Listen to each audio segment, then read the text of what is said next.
Al-Faqihpedia.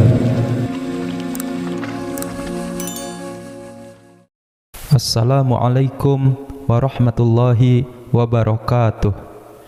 Pemirsa yang dirahmati Allah, pada video kali ini channel Al-Faqihpedia akan merangkum beberapa tanya jawab antara Ustadz Khalid Basalamah dengan Denny Sumargo yang dirilis di podcastnya Densu beberapa waktu lalu. Semoga siapapun yang saat ini menyaksikan video ini selalu dalam lindungan Allah Subhanahu wa Ta'ala serta dikabulkan segala hajatnya. Amin ya rabbal alamin. Alhamdulillahi rabbil alamin, wabihi nasta'inu ala umuri dunya waddin, wassalatu wassalamu ala ashrafil anbiya'i wal mursalin wa ala alihi wa sahbihi ajma'in. Amma ba'd. Pemirsa, langsung saja kita bahas 7 pertanyaan Densu yang dijawab secara jelas oleh Ustadz Khalid Basalamah. Yang pertama, pertanyaan tentang pakaian muslim. Densu bertanya, bolehkah non-muslim berpakaian seperti muslim, misalnya pakai baju koko dan peci? Ustadz Khalid menjawab, hal itu diperbolehkan selama tidak disalahgunakan. Misalkan untuk sekedar kumpul-kumpul dengan teman yang mayoritas muslim atau sekedar suka saja, tidak masalah. Lain halnya jika disalahgunakan, misalnya berpakaian muslim biar tidak dicurigai masuk masjid, padahal niatnya akan mencuri di dalam masjid.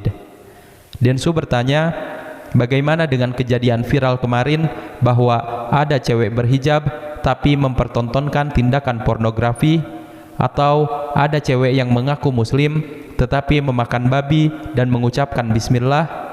Apakah menurut Ustadz itu termasuk penistaan agama? Ustadz Khalid menjawab, tentu saja termasuk penistaan. Memakai hijab identik dengan Islam dan kepatuhan terhadap ajaran Islam, sehingga dengan mempertontonkan pornografi dengan mengenakan hijab tentu menghina ajaran Islam dan melecehkan hijab. Begitu pula dengan ucapan bismillah yang tidak boleh digunakan saat hendak makan babi, yang sudah jelas diharamkan dalam Islam. Itu sangat jelas menistakan ajaran Islam. 2. Pertanyaan tentang memeluk Islam. Densu bertanya, Islam artinya berserah diri berarti ya Ustadz? Bagaimana kalau kita berserah diri, berperilaku seperti orang Islam tapi tidak bersyahadat? Apakah bisa disebut Islam? Lalu bagaimana jika sudah bersyahadat tapi perilakunya tidak mencerminkan Islam? Ustadz Khalid menjawab, kita misalkan seperti orang mau kerja di sebuah perusahaan. Tentu ada syarat-syarat yang harus dipenuhi saat melamar kerja agar diterima menjadi karyawan di perusahaan tersebut. Islam juga begitu. Syahadat merupakan syarat utama untuk dikatakan sebagai muslim. Konsekuensinya berarti akan menjalankan syariat dan patuh terhadap hukum Allah dan Rasul-Nya. Jika sudah muslim tapi perilakunya tidak mencerminkan Islam, maka ia tetap dikatakan sebagai muslim namun berdosa. Seperti halnya di perusahaan, orang yang taat dalam menjalankan Islam dapat dimisalkan seperti karyawan yang berprestasi di perusahaan tersebut. 3. Perbedaan Islam dengan Kristen atau Nasrani dan Yahudi. Densu bertanya, Ustadz, antara Islam, Nasrani, dan Yahudi sama-sama menyembah Allah. Tuhannya dan Nabinya ada kesamaan. Lalu perbedaannya apa? Ustadz Khalid menjawab, Islam, Nasrani, dan Yahudi memang banyak dibilang sama-sama agama samawi. Tapi kita orang Islam sebenarnya hanya meyakini bahwa agama dari Allah itu hanya satu, Islam saja. Adapun perbedaannya, Yahudi hanya mengakui Nabi sampai Nabi Musa saja. Nasrani mengakui Nabi sampai Nabi Isa saja. Sementara kita orang Islam mengakui Nabi sampai dengan Nabi terakhir, yaitu Nabi Muhammad SAW.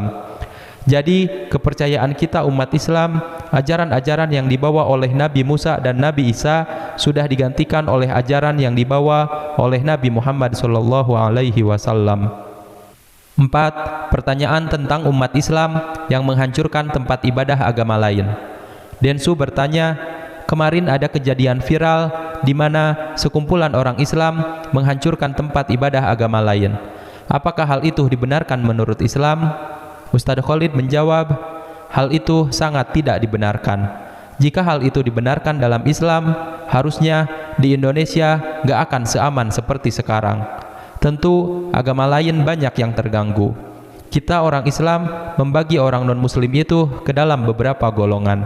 Salah satunya adalah kafir dhimmi, yaitu non-muslim yang hidup berdampingan dengan muslim seperti keadaan di Indonesia saat ini. Maka ini tidak boleh diganggu. Bahkan Nabi SAW sendiri bersabda, barang siapa yang mengganggu atau menzalimi kafir dhimmi, maka ia akan menjadi musuhku pada hari kiamat. Makanya tidak akan pernah ditemukan ada orang muslim yang sengaja memadamkan listriknya tetangga sebelah karena non-muslim misalnya, atau menghadang mobilnya, atau mengganggu tempat ibadahnya. Itu tidak akan mungkin terjadi. Jadi kalau ada yang melakukan itu, berarti dia individual atau bertindak sebagai dirinya sendiri. 5. Pertanyaan tentang tempat ibadah. Densu bertanya, bolehkah non-muslim ikut ke masjid? Ustadz Khalid menjawab, ini tergantung keperluannya. Kalau ke masjidnya karena tertarik ingin belajar dan ingin tahu tentang Islam, maka itu boleh. Tetapi kalau ke masjidnya ikut beribadah dengan keyakinan yang berbeda, maka itu tidak boleh. Artinya, dalam masalah ritual, kita harus ada tempat ibadah masing-masing. Dalam hal lain, kita dengan non-muslim boleh berbaur. Tapi untuk masalah ritual, kita berprinsip, lakum dinukum waliyadin. Untukmu agamamu, untukku agamaku. 6. Pertanyaan tentang murtad dan mu'alaf. Densu bertanya, saya pernah dengar kalau orang tuanya muslim, terus anaknya murtad, maka anaknya boleh dibunuh. Bagaimana menurut Ustadz?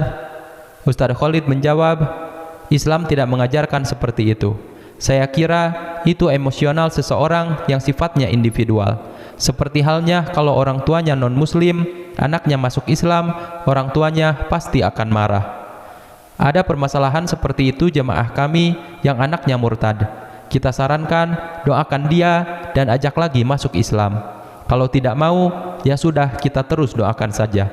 Karena dalam Islam tidak ada paksaan dalam beragama. Densu bertanya, kalau orang Islam mengajak berulang-ulang biar kita mu'alaf, apakah itu pemaksaan? Ustadz Khalid menjawab, kalau itu bukan pemaksaan namanya. Kita mengajak orang mu'alaf seperti halnya marketing. Ajakan pertama mungkin belum gol, maka ajakan berikutnya mungkin bisa saja berhasil. Kecuali kalau ajakannya disertai ancaman, maka itu yang tidak boleh. 7. Pertanyaan tentang pernikahan beda agama. Densu bertanya, apakah pernikahan beda agama itu diperbolehkan? Ustadz Khalid menjawab, ini kembali ke jawaban saya tadi. Kalau untuk masalah ritual, maka lakum dinukum waliyadin. Dengan satu agama saja, yang agamanya sama. Jangankan beda agama, kalau untuk masalah pernikahan, misalnya ada yang minta pendapat karena mau nikah sama bule, saya akan menyarankan untuk tidak. Lebih baik dengan yang adat, makanan, dan kebiasaannya sama. Karena sulit kalau terlalu banyak perbedaan, apalagi kalau berbeda agama. Pemirsa, itulah tadi beberapa rangkuman terkait tanya jawab Ustadz Khalid Basalamah dengan Denny Sumargo. Semoga kita bisa mengambil hikmah dari percakapan beliau.